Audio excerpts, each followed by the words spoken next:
Okay, and now it is time for the 5 stories the mainstream media refused to report to you this week. Did you miss this segment? I sure did.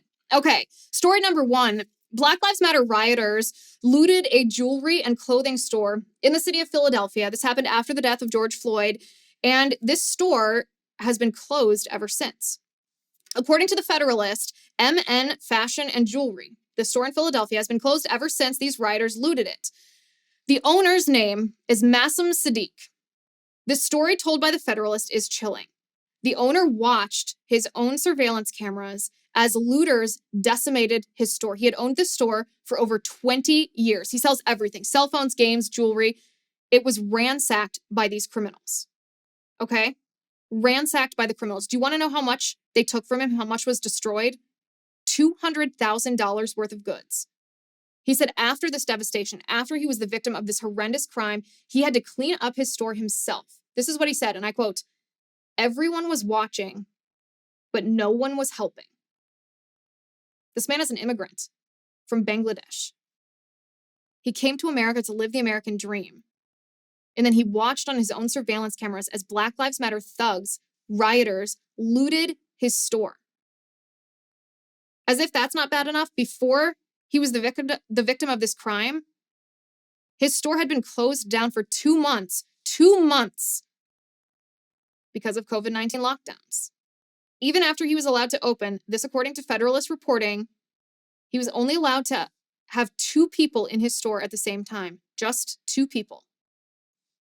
This story is so horrendous. In the wake of both of these tragedies, he was denied a bank loan.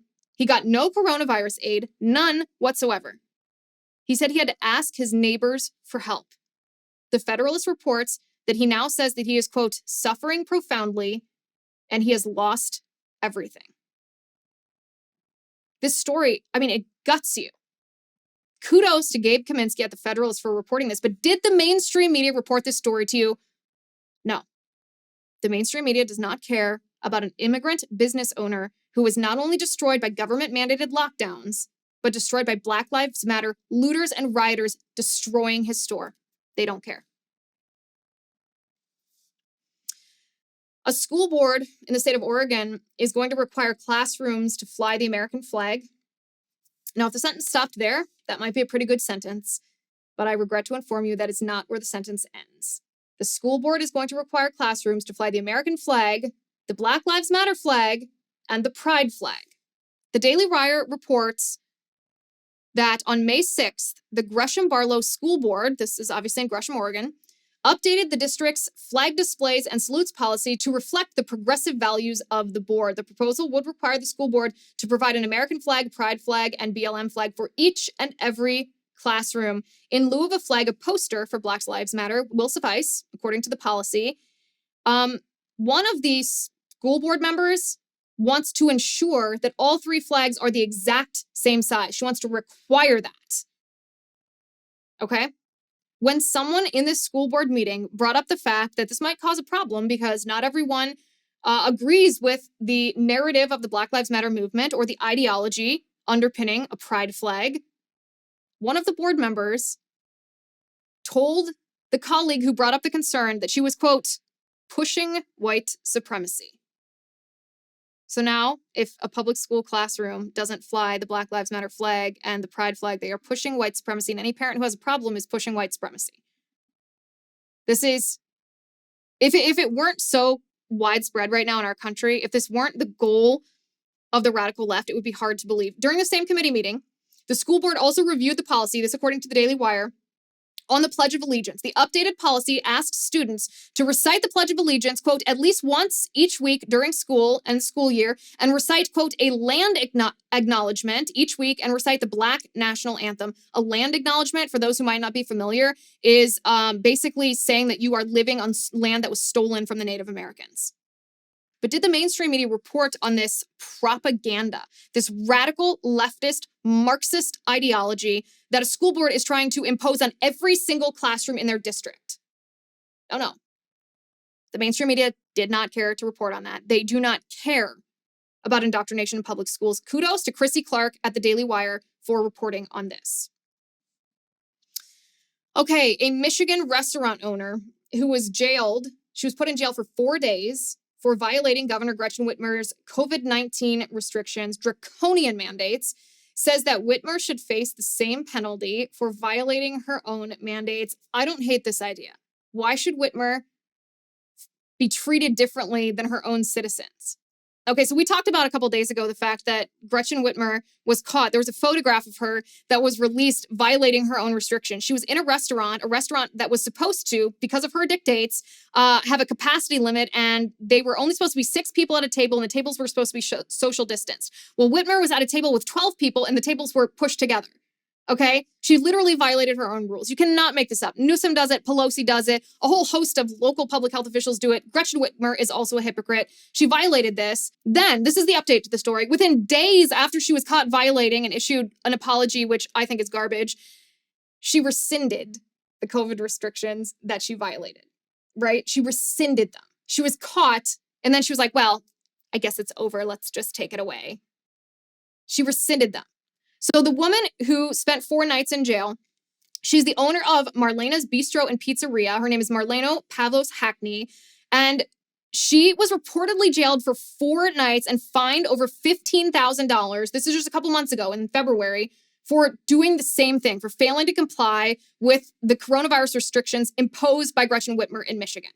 This is what the woman says. She goes, Governor Whitmer is our servant. Her duty is to protect us. If I have to face all of these penalties, which I went through, I think she should have to face the same penalties. Well, Marlena, so do I. Because otherwise, it's rules for thee and not for me. What makes it different for Whitmer? Because she's the governor? Because she was the one issuing the mandate? Is there an exception for public officials that they don't have to do this stuff? No, there isn't. But did the mainstream media report on Whitmer's horrible hypocrisy? No, of course they didn't. More than 1/3 of restaurants in the state of California were forced to close for COVID-19 lockdowns. They are now shut down forever. There are a total of 76,000 eating establishments in the state of California, a third of those, 30%. Do you know how many that is? Tens of thousands are never going to open again. They went bust because of the COVID-19 lockdowns. This is terrible. This is terrible. Okay? So there are almost 2 million restaurant workers in the state of California. And it's not just a matter. So there are many restaurants now who are actually having trouble getting employees to come back to work, even as the restrictions are loosened. And part of the reason is because the restaurant workers would rather collect unemployment. They can actually make more money collecting state unemployment and federal COVID unemployment. And so they have no incentive to work because they're getting paid more to do nothing than they would be doing actual work. So that's part of the problem. But the other problem is a lot of these workers, after they were furloughed and brought back and refurloughed and brought back, they have no confidence in this industry anymore. They're actually looking for jobs in other industries because it's more stable employment. Meanwhile, a third of restaurants in the state of California that were shut down because of COVID, not because of COVID. Let me be very precise here. They were shut down because of the COVID lockdowns, thanks to Newsom. They're never going to reopen their doors.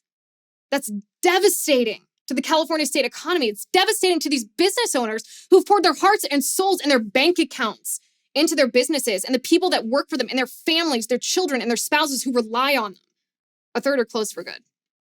But did the mainstream media report, not just on the story, but on the cause, that the lockdowns, the politician-inflicted lockdowns and not the COVID virus itself caused this devastation? No, they did not. They don't even mention it. Okay, the husband of a mayor who said that she wanted to reimagine the police, the husband of this woman was just busted for selling cocaine. You cannot make this up. Okay, it's the Rochester mayor. Her name is Lovely Warren. And she wants to reimagine police. She said that police, quote, are a military organization that technically is supposed to answer to civilians that doesn't mesh well. Okay, so she actually made a plan for police reform, and it is essentially defunding the police, right? She wants to downsize the police force and give the money elsewhere. And in the meantime, as she wants to do this reimagining of police to shrink the police force, her husband was allegedly, he hasn't been convicted yet, allegedly peddling cocaine as part of a drug ring in the city. Yeah, his name is Timothy Granison, and he was arrested after a search warrant on their home. This was an investigation that reportedly, according to Front Page Mag, spanned 7 months. It led to the seizure of 2 kilos of powdered and crack cocaine and valued around $60,000, 3 guns, and more than $100,000. No wonder she wanted to reimagine the police. By the way, she herself has also been arrested before. She and 2 of her political associates were arrested and indicted on felony charges connected to campaign finance violations. This was alleged to have happened in 2017. So let's get this straight. She's been arrested by the police and indicted for a crime. Her husband has just been arrested and indicted for a very serious drug crime. And this woman politically, her policy stance is that she wants to reimagine policing.